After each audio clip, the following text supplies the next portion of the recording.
Assalamualaikum warahmatullahi wabarakatuh. Bismillahirrahmanirrahim. Alhamdulillahirabbil alamin. Wassalatu wassalamu ala asyrafil anbiya wal mursalin sayyidina wa maulana Muhammadin wa ala alihi wa sahbihi ajma'in, amma ba'du. Para sahabat ngaji online Ramadan bersama MWC NU Arusbaya yang kami hormati, alhamdulillah pada kesempatan malam hari ini, yaitu bertepatan dengan malam Ramadan yang ke-22, kembali MWC NU Arusbaya menggelar pengajian online Ramadan untuk yang kedua kalinya, di mana pada kesempatan kali ini kita akan membahas tentang seputar zakat fitrah, yaitu meliputi takrifnya, fungsinya, kemudian syarat-syarat wajibnya, kemudian jenis berikut takaran atau kadar yang mesti dikeluarkan. Langsung saja kita mulai dari yang pertama, yaitu takrif zakat fitrah. Sementara referensi yang kami pakai yaitu adalah kitab Fiqh Manhaji yang ditulis oleh 3 ulama, yaitu salah satunya adalah Dr. Mustafa Al-Bughaw.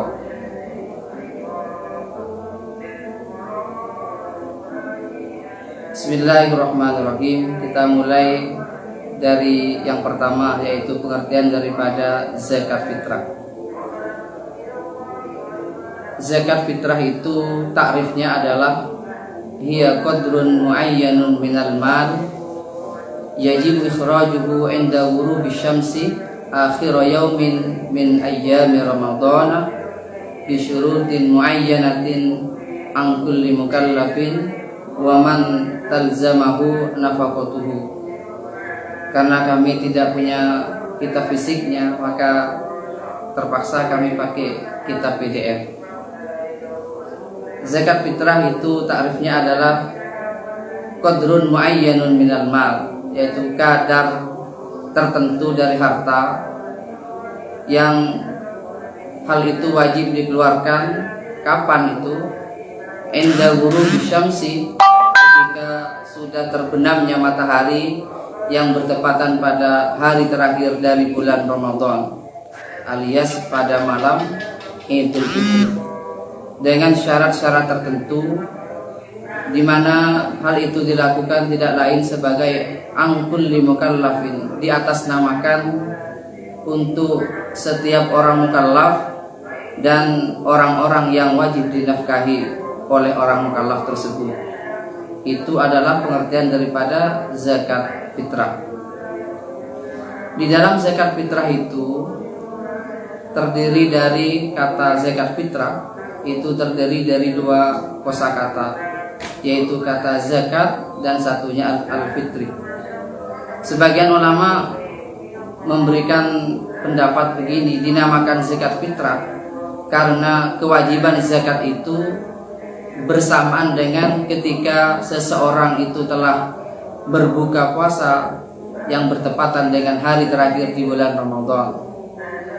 Ada ulama juga yang mengatakan bahwa zakat fitrah itu bermakna al-fitrah, bermakna al-khilqah, dalam arti penciptaan atau fisik atau badan.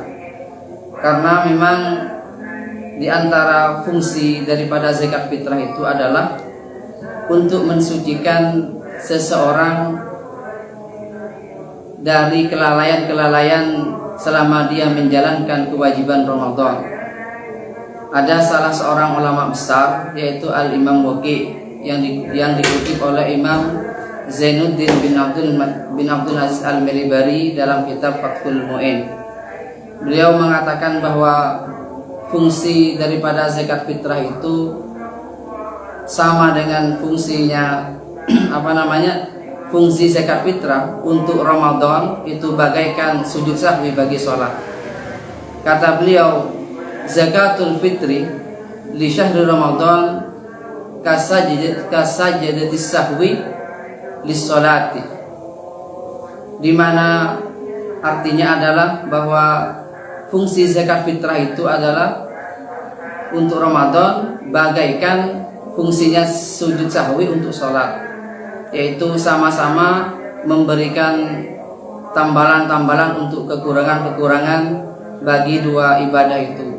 Kalau zakat fitrah, fungsi utamanya adalah untuk meminimalisir atau untuk menutupi kekurangan-kekurangan yang dijalankan oleh seseorang ketika menjalankan ritual ibadah puasa, sama persis dengan ketika orang mengalami kekurangan-kekurangan saat menjalankan ibadah sholatnya. Maka hal itu bisa ditutupi atau di-cover dengan sujud sahwi. Itu diantara fungsi utama daripada zakat fitrah. Kemudian di dalam kitab ini diterangkan tentang tahun pensyariatan zakat fitrah itu kapan. Di sini dikatakan bahwa zakat fitrah itu tahun diwajibkan, yaitu bertepatan pada tahun yang kedua, fil amil ladzi furidha fihi shaum Ramadan, bertepatan dengan tahun di mana puasa Ramadan itu sendiri difardukan. Adapun yang menjadi dasar akan kewajiban zakat fitrah di sini adalah kitab Sahih Bukhari atau hadis riwayat Imam Bukhari dan Imam Muslim dari Abdullah bin Umar, anna Rasulullah sallallahu alaihi wasallam farada zakatal fitri min Ramadan 'ala nasi sa'an min tamrin aw sa'an min sya'irin ala kulli hurrin aw 'abdin dzakarin aw unsa minal muslimin, di mana Rasulullah sallallahu alaihi wasallam mewajibkan untuk mengeluarkan zakat fitrah di bulan Ramadan ini sebesar satu sok dari kurma atau satu sok dari gandum, diwajibkan kepada segenap orang mukallaf yang merdeka, baik laki-laki maupun yang wanita. Kemudian selanjutnya yaitu mengenai syarat-syarat wajibnya. Di sini dikatakan bahwa zakat fitrah itu tajibu zakatul fitri bi salasati syurutin. Zakat fitrah wajib dengan 3 syarat. Yang pertama adalah orang yang mengeluarkan zakat fitrah itu yang diwajibkan adalah harus orang Islam. Oleh karena itu, orang kafir tidak terkena kewajiban mengeluarkan zakat fitrah di dunia ini. Fala tajibu 'alal kafir al-asli wujubu fala tajibu 'alal kafir al-asli wujuba mutalabatin fid dunya lil hadis as-sabiq dzikruhu. Jadi sama sekali tidak ada kewajiban, tidak ada tuntutan kewajiban kepada orang kafir asli di dunia ini. Akan tetapi pada hakikatnya orang kafir walaupun tidak terkena tuntutan kewajiban mengeluarkan zakat fitrah, tetapi pada hakikatnya mereka itu terkena khitab juga, pada hakikatnya terkena khitab syariat. Sebab nanti di akhirat nanti orang-orang kafir itu di samping dia akan disiksa karena kekafirannya, disiksa karena kemusyrikannya, juga ada bonus-bonus siksa yang lain, seperti bonus siksa karena tak sholat, karena tak puasa, karena tak haji, karena tak melakukan ibadah-ibadah yang lain. Itu menunjukkan bahwa walaupun di dunia ini mereka tidak terkena kewajiban langsung mengenai sholat, haji dan sebagainya, akan tetapi siksa karena meninggalkan ritual-ritual ibadah itu nanti akan ada, di samping siksa pokok mereka yang berupa siksa karena kekafirannya, siksa karena kesyirikannya dan sebagainya, seperti itu. Kemudian yang kedua, di antara syarat wajib daripada zakat fitrah ini adalah ghurubu syamsin akhir yaumin min Ramadan. Jadi karena sebab terbenamnya matahari di hari terakhir daripada bulan Ramadan. Oleh karena itu, di dalam kitab-kitab fikih konvensional disebutkan bahwa seseorang yang meninggal dunia sesaat sebelum terbenamnya matahari di hari terakhir Ramadan tidak terkena kewajiban zakat fitrah kepada keluarganya. Apa sebabnya? Lantaran dia tidak menemukan bagian daripada bulan Syawal. Karena kata para ulama, di antara penyebab wajibnya zakat fitrah itu adalah harus menemukan dua hal, yaitu menemukan bagian daripada bulan Syawal, di samping juga menemukan bagian daripada bulan Ramadan. Oleh karena itu juga bayi yang lahir sesaat setelah terbenamnya matahari di hari terakhir bulan Ramadan, alias tepat bertepatan dengan malam hari raya Idul Fitri, itu tidak terkena kewajiban zakat fitrah kepada orang tuanya. Lantaran dia hanya menemukan bagian daripada bulan Syawal, akan tetapi tidak menemukan bagian daripada bulan Ramadan. Kemudian syarat yang ketiga, yaitu fi yaumil idi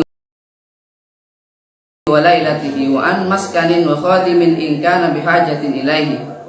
Yang ketiga, seseorang yang hendak mengeluarkan zakat fitrah itu haruslah mempunyai kelebihan harta, yang dimana harta itu akan ia pakai untuk konsumsi atau untuk makanan nanti saat dia hari raya untuk dirinya, pun juga untuk keluarga alias orang-orang yang wajib ia nafkahi. Jadi selebihnya dari itu, maka kalau memang mencukupi untuk dibuat zakat fitrah, maka harus dikeluarkan. Jadi sekali lagi hanya diwajibkan kepada orang yang mempunyai kelebihan harta. Lebih dari apa? Lebih dari makanan pokok yang ia pakai nanti di hari raya, plus malam harinya untuk dirinya sendiri maupun orang-orang yang menjadi beban tanggung jawabnya. Kemudian para hadirin yang kami hormati, alladzina yajibu 'alal mukallaf ikhraju zakatil fitri anhum yajibu 'ala man tawaffara ladaihi hadhihi asy-syara'it ats-tsalatsa ay yukhrija zakatal fitri an nafsihi wa amman talzamuhu nafaqatuhum. Jadi di sini dikatakan bahwa ketika seseorang itu sudah memenuhi kriteria ketiga tadi, maka pertama di sini orang itu wajib mengeluarkan zakat fitrah untuk siapa? Pertama untuk dirinya. Kemudian untuk siapa lagi? Untuk orang-orang yang wajib dinafkahi oleh dirinya, seperti anak-anaknya, istri-istrinya kalau punya istri dua. Kalau punya istri satu ya satu. Kemudian usulnya, maksudnya seperti bapaknya, ibunya, kalau memang mereka masuk kategori orang-orang yang wajib dia nafkahi, seperti mungkin karena lumpuh, karena dia miskin, itu dia tak punya apa-apa, sehingga semuanya menjadi kewajiban dia untuk memberikan nafkah. Jadi pendek kata, orang-orang yang wajib dinafkahi itu adalah orang-orang yang wajib dizakat fitrah itu adalah terkhusus kepada orang-orang yang wajib dinafkahi. Kemudian sudah barang tentu di sini kerabat-kerabat kita, family kita yang sebetulnya masalah urusan nafkah itu di luar beban tanggung jawab kita, maka sama sekali itu bukan kewajiban kita untuk memberikan zakat fitrah atas nama mereka. Bahkan kata para ulama, kalau kita misalkan tanpa memberitahukan dulu, tanpa izin dulu memberikan zakat fitrah atas nama keluarga kita yang bernama A, padahal dia itu bukan orang-orang yang masuk kategori orang-orang yang wajib dinafkahi oleh kita, maka zakat fitrah yang kita berikan itu sama sekali tidak sah. Kenapa? Karena tidak ada izin.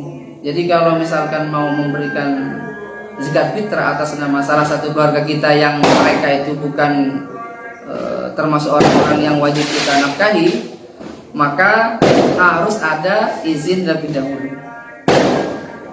Kemudian selanjutnya adalah masalah jenis apa yang mesti dikeluarkan sebagai zakat fitrah dan berapa kadarnya. Di sini di dalam kitab Al-Fiqhul Manhaji dikatakan zakatul fitri hiya sa'un min ghalibi qutil balad alladhi yuqimu fihi al-mukallaf. Sudah barang tentu yaitu satu sok dari makanan pokok di mana kita berdomisili di tempat itu. Kalau misalnya di Indonesia ini makanan pokoknya adalah beras, adalah nasi, otomatis zakat fitrah yang harus dikeluarkan adalah berupa beras pula. Hal ini didasarkan kepada sabda Nabi Shallallahu Alaihi Wasallam yang bersumber dari Sayyidina Sa'id Al-Khudri radhiyallahu anhu. Kata beliau, kunna nukhriju fi ahdi Rasulillah sallallahu alaihi wasallam yaumal fitri sa'an min tu'amin wa kana tu'amuna asy-syair waz-zabib. Di mana kata beliau, kami saat masih hidup bersama Rasulullah sallallahu alaihi wasallam biasa mengeluarkan zakat fitrah sebesar atau seberat 1 sok dari makanan. Kebetulan saat itu makanan kami adalah berupa syair, gandum, dan ini apalagi anggur, ada juga itu kurma. Nah, kemudian kira-kira berapa? Dari tadi kita menyebutkan 1 sok. Itu 1 sok itu berapa? Di dalam kitab-kitab fikih konvensional disebutkan, termasuk juga di sini dikatakan bahwa 1 sok itu setara dengan 4 mud. 4 mud di sini kalau versi kitab Al-Fiqhul Manhaji, yaitu yang ditulis oleh salah satunya adalah Dr. Mustafa Al-Bugho, adalah ternyata 2.400 gram. 2.400 gram itu kan setara dengan 2,4 kilogram. 2 kilo lebih 4 on. Kalau versi kitab ini. Sementara dalam kitab ini Dilalah An-Nafi'ah sebagai syarah dari kitab Ar-Risalah An-Nafi'ah, di sini dikatakan bahwa 1 so itu atau 4 mud itu setara dengan 2 kilo 75. Bahkan ada yang mengatakan wabatuhum yaqulu salah 1 kilowatin takriban. Jadi sebanyak 3 kilo. Ini versi kitab Ad-Dalalah An-Nafi'ah ala Ma'ani Ar-Risalah Al-Jami'ah ini. Sementara di dalam kitab Al-Fiqhul Manhaji ini ringan juga ya.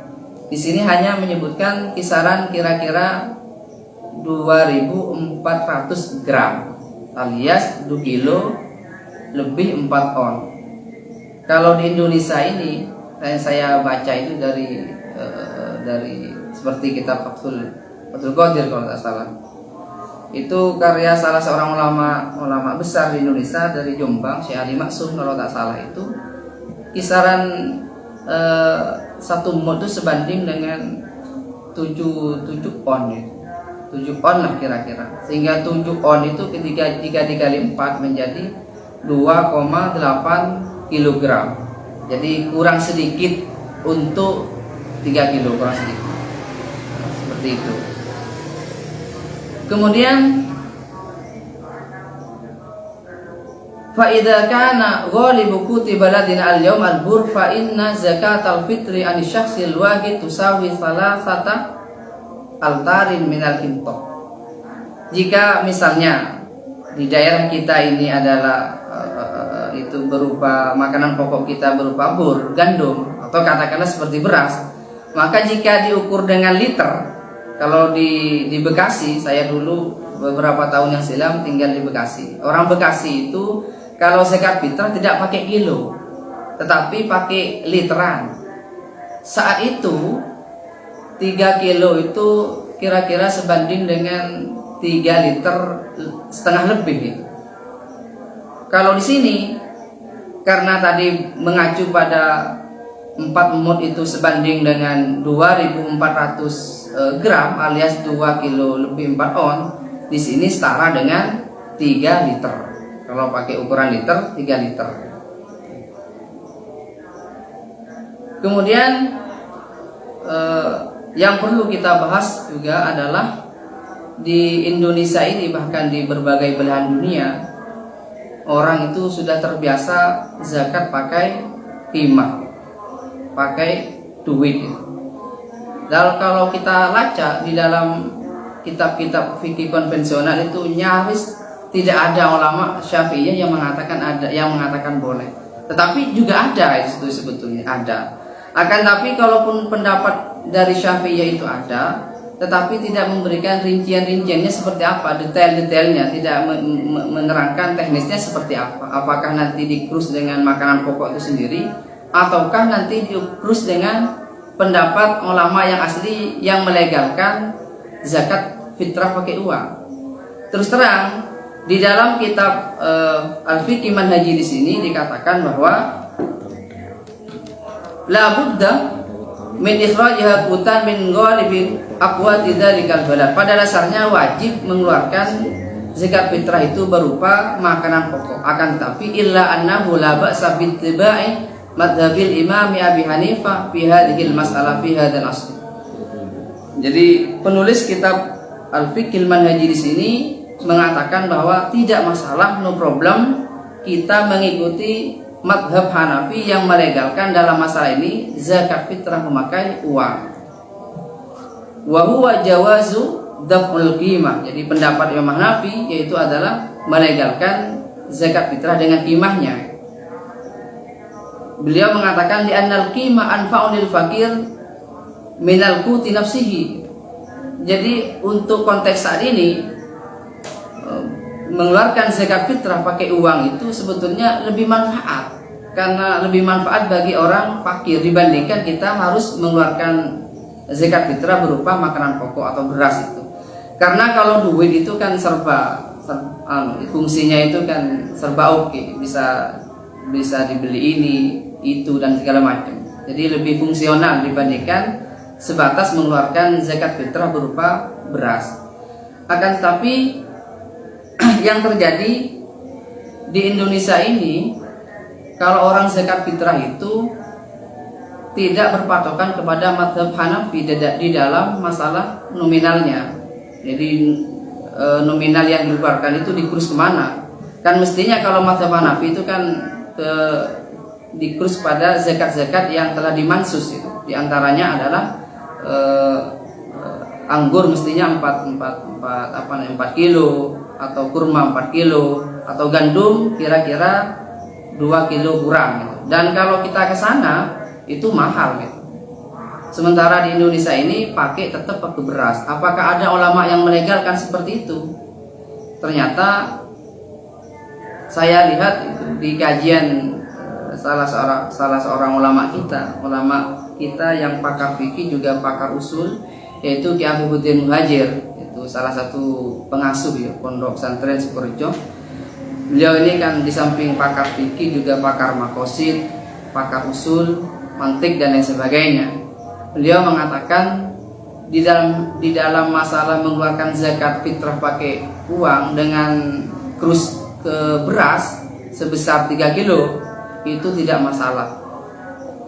Beliau mengatakan apakah hal itu tidak terjadi tampek? Tidak. Sebab kata beliau di sini kita pakai 2 pendekatan.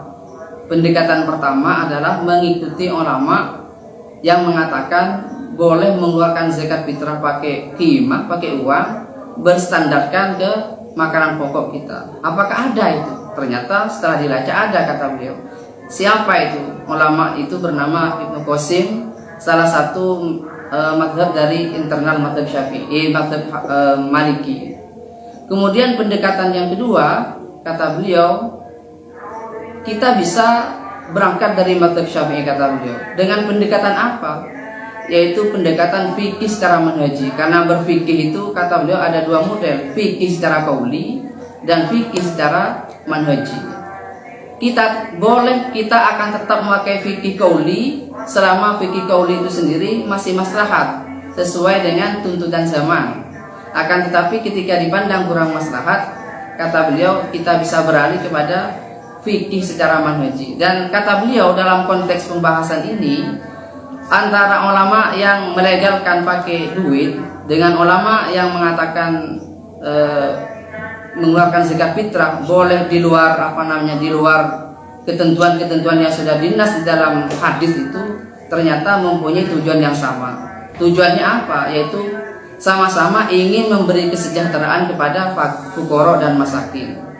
Jadi kalau tujuan utama dibalik legalnya mengeluarkan zakat pakai duit, kemudian dilegalkannya mengeluarkan zakat pakai makanan pokok, yang makan pokok ini sebetulnya keluar dari apa-apa yang telah dinas di dalam hadis, itu mempunyai tujuan yang sama, sama-sama ingin memberi kesejahteraan kepada fakir miskin. Kalau tujuannya seperti itu, maka pada titik inilah bertemu antara mazhab Hanafi dan Imam Syafi'i dan mazhab Syafi'i, sama-sama ingin memberi kesejahteraan. Kalau memang tujuan utamanya seperti itu, maka otomatis kesejahteraan para fakir, para orang-orang miskin itu tidak hanya dicukupi dengan beras, tetapi juga bisa pakai duit. Bahkan untuk konteks saat ini, duit itu mungkin dipandang lebih tepat, lebih maslahat karena multifungsi. Karena kadang orang itu diberikan beras, tapi ia tidak terlalu butuh beras. Yang ia butuhkan adalah lauk pauk, butuh sarung dan sebagainya. Hingga akhirnya dia harus terlebih dahulu menjual berasnya, walaupun dengan sedikit lebih miring harganya. Bukan harga pokok gitu, bukan harga inti. Tetapi kalau kita zakatnya pakai uang, maka bisa saja ia langsung beli ikan, beli sarung, beli kebutuhan-kebutuhan yang ia butuhkan. Maka barangkali itu yang bisa disampaikan. Mudah-mudahan ada manfaatnya.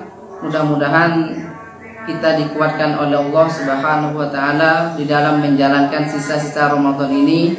Dan kebetulan kita pada saat ini berada di 10 hari terakhir Ramadan, dan ini kita sudah berada di fase pembebasan dari api neraka. Karena Ramadan itu kan terbagi menjadi 3, yaitu fase rahmat, kemudian fase ampunan Allah, dan yang terakhir adalah fase pembebasan dari api neraka. Mudah-mudahan ritual ibadah puasa yang kita kerjakan pada tahun ini betul-betul membawa kita pada jenjang derajat orang muttaqin, sehingga kita keluar dari Ramadan ini dalam keadaan terbebas dari kesalahan dan mendapatkan predikat muttaqin. Amin amin ya rabbal alamin. Assalamualaikum warahmatullahi wabarakatuh. Waalaikumsalam.